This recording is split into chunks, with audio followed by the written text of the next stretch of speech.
Well, hey there. I'm coming to you from the bedroom of the Airbnb that I'm currently in. And I would love to tell you that I'm at an Airbnb because I'm on a great vacation, but I'm not.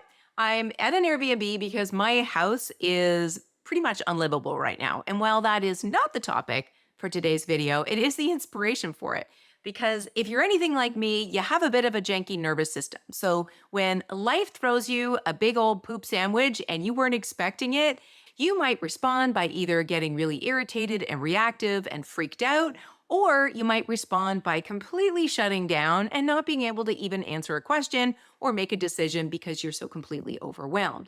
That is generally how I would respond to the things that have been happening to me for the last 2 weeks. But that's not actually how I've responded. I am actually really proud of the way that I have responded to all the little surprises that life has sent me in the last 2 weeks. And that is actually what I want to share with you this week because what I'm realizing is that all of the tools and the behaviors and the new practices that I have been implementing in my life ever since I got diagnosed with ADHD are really starting to make a difference. And this has nothing to do with being medicated or not medicated.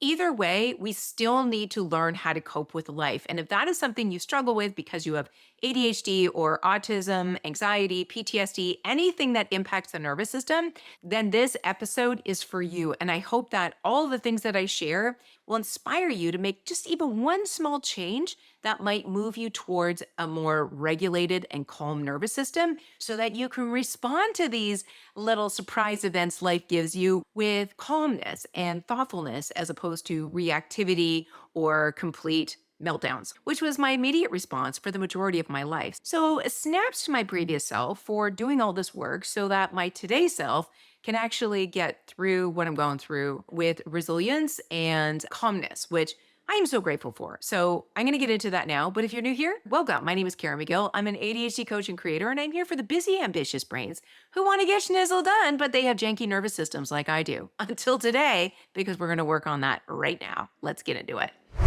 Okay, guys, I know that I'm being a little lighthearted, but I got to be honest with you. The last 2 weeks, it's been a lot.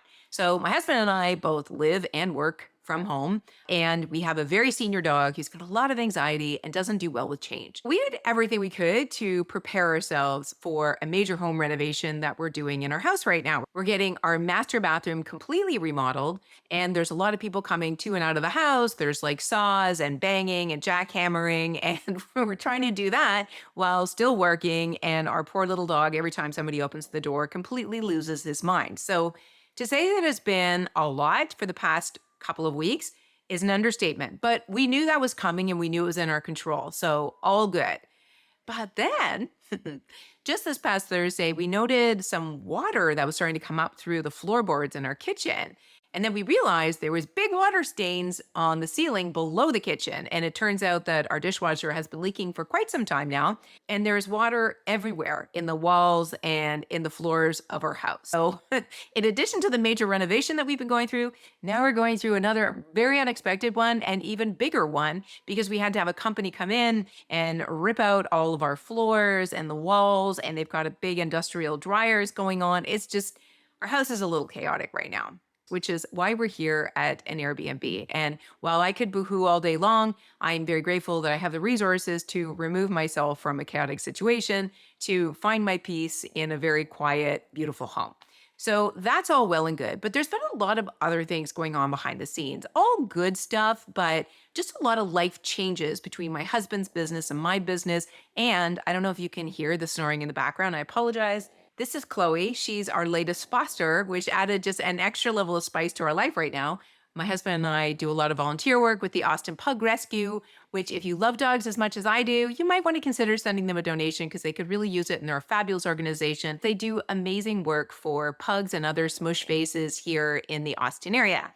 Anyway, getting Chloe last week was both a joy and a delight because she's wonderful, but also heartbreaking because she's wildly underweight and clearly just had a litter that either died or was taken away too soon. She's had a real traumatic past, and those sort of things really break my heart. But the good news there is that she's living her best bougie life at this point. So don't feel bad about Chloe. She is all taken care of. So between our new foster and our really anxious older dog and all of the stuff that's going on in our house and in our businesses, There's just a lot. And the previous me would have dealt with this by getting really angry, irritable, and looking to self soothe in really bad ways, like tacos, chips, and wine, basically. Or the other way I may have responded is just by shutting down and not wanting to talk to anyone or make any decisions, just be like, get away from me. And neither one of those responses are very helpful when there's a lot of moving pieces and a lot of people asking you questions and a lot of things that need to get done. So it occurred to me probably around Thursday as our kitchen was getting ripped apart that I was very surprised by the way that I had been handling all of these little life upsets over the past couple of weeks. I realized that I felt very calm and centered and I wasn't being very reactive, which is very unusual for me. And I had to stop and think like, why am I not overreacting? Why am I so calm? And it got me thinking about all of the practices and behaviors that I've been working on since I got diagnosed with ADHD several years ago.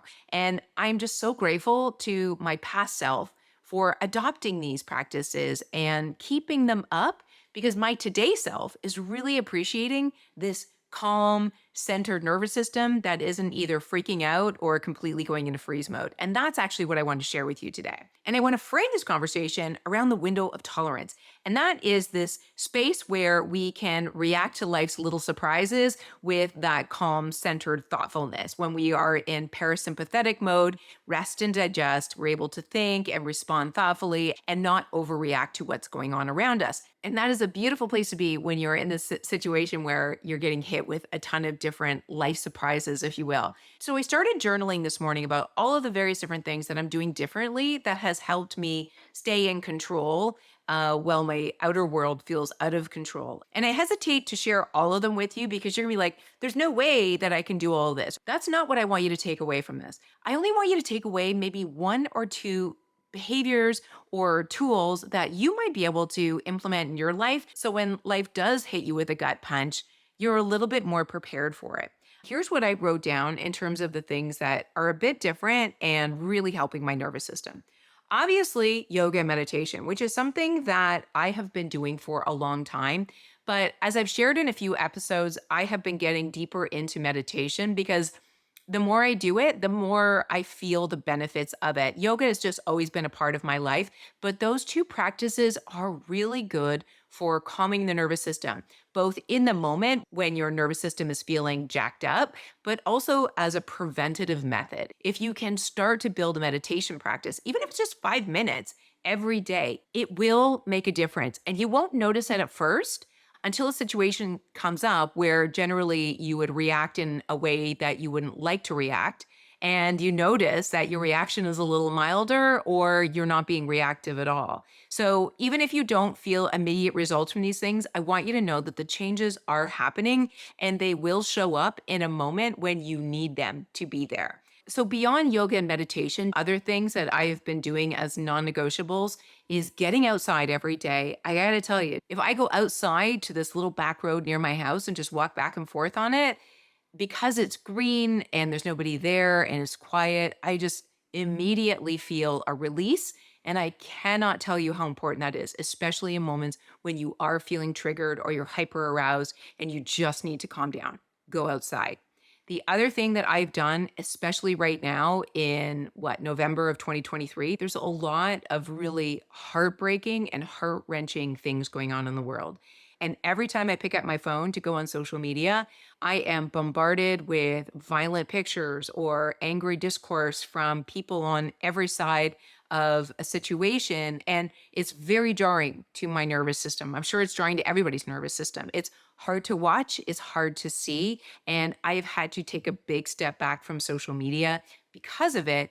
And I wasn't expecting it to make me feel as calm as I do feel right now. So, had I been using social media as much as I had been previously when all of these life events happened to me personally, I'd probably be a lot more reactive and triggered because I would already be in a state of hyperarousal from just looking at social media. So if you can, now is a great time to step away from all of the things that are happening in the world, even though they're very important. And we should all be doing whatever we can to ease the suffering of humanity. Looking at social media and stressing yourself out is not a great way of doing that. So I have found that to be useful for me. And speaking of all the stressful things that are going on right now, especially as somebody who's very sensitive, I have to work on my mindset and my thinking in order for me not to spiral into despair, if you will, because I can go there very quickly. What I've been doing is using my character strengths as a way to self soothe in moments where I'm feeling triggered or upset, either because of something that's happening in my life or something that's happening in terms of world events. So, one of my top strengths is gratitude. And by the way, if you want to know what your character strengths are, I will link to it below. The VIA Character Strengths Assessment is free and it will give you a sense of who you are at your best. So when these moments come up, when you're triggered and your nervous system gets all jacked up, you can lean on your character strengths to help you calm down. So, like I said, gratitude is my second strongest character strength. Love of learning is number one. So, when I'm in a moment when I'm either looking at something that's really distressing or I'm thinking about something that's distressing or looking at the state of my house, I'm either asking myself, what can I learn from this? Or I'm saying to myself, I am so grateful that these are my problems. Because if I think about world events right now, my problems are very small in comparison to the things that other people are going through. So I use gratitude to reframe because no matter what you're going through in life, there's always somebody out there going through something even harder. And while I'm not generally one to advocate comparison, it really helps me reframe things quickly when I think about what other people are walking through right now. And I remember, first world problem, Karen, I can deal with this. And that brings me to the thing that I think has really moved the dial for me in the last several months. Now, all of the practices that I've just shared, I have been doing either in the past year or a lot longer in the case of yoga and meditation. But this new practice is something that's only come into my realm of awareness in the last 3 months. In September of this year, I signed up for a course through the Heart Math Institute, a nonprofit organization that does a lot of scientific studies and research and advocacy around heart coherence. Heart coherence is all about the electromagnetic waves that are being emanated from your heart. Now, I know that sounds woo woo, but this is actually science. Think about EKGs. It measures the electromagnetic frequency in your heart. So, this is actually part of our biology. And when our heart is in coherence, we are better able to self regulate. And that was the reason why I dove into the course in the first place, because obviously ADHDers struggle with self regulation. So I was fascinated to hear that as you practice heart coherence and get better at it, it will help you not only regulate your emotions, but it'll help you access your executive functions and make less reactive decisions and just stay in a state of calmness more often than not. And I truly think that the practices I've been working on in this course over the past 3 months has helped me enormously. I'm going to talk a lot more about heart coherence in future episodes, but for the time being, I want to share with you a practice that I actually recorded in a previous video. I'm going to put in this video as well because it is super simple and you can do it at any time, anywhere, and nobody has to know you're doing it.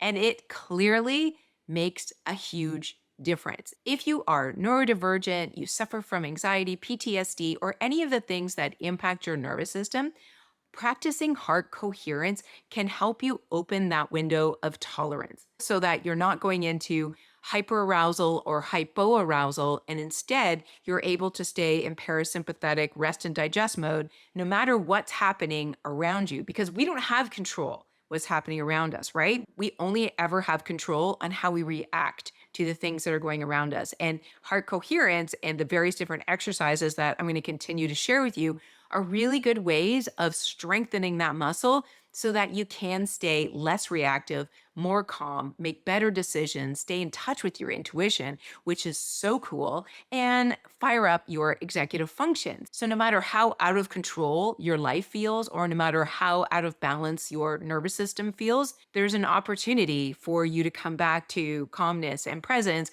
without you having to get into a formal meditation or strike a yoga pose. You can just sit and do these practices. So I'm going to leave you with the simple practice that I shared a few weeks ago, and then I will continue to record more of the exercises so that you can continue to come back to them however much you want. Take your attention to your heart center and start to breathe out of this area. Make your breaths longer and slower at a pace that feels comfortable for you. And just continue to do that. Continue to breathe in and out of your chest and just see how it makes you feel. Get a sense of what's happening in that heart center as you're breathing slower and deeper through your heart, inhaling and exhaling. You might feel a tingling here. You might feel a tingling in the brain. You don't need to close your eyes. You don't need to take on a mudra. You don't need to do anything.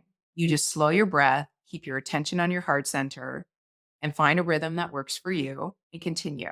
Now, if I can explain that technique and do that technique while also recording a video, then you can probably do this when you're in a conversation with other people. You may not want to be doing it as you're speaking, but the minute you've paused for somebody else to speak, come back into your heart center and just focus on your breath as that person is speaking. So you're still hearing them, but you're also paying attention to the fact that you're breathing in and out of your heart center at a slower rate. And I've got to tell you, the minute you start doing that, it is going to calm you down. And you are going to become a lot more regulated and a lot more able to do the things you know. So that's the first technique. Super, super simple. You could do it anywhere, and it really does have a profound impact. And you'll notice it in those moments where you've got to get your schnizzle together and not overreact or underreact to a situation. I hope that was in some way helpful, guys. Thanks again for being here, and I will see you in the next video. Bye for now.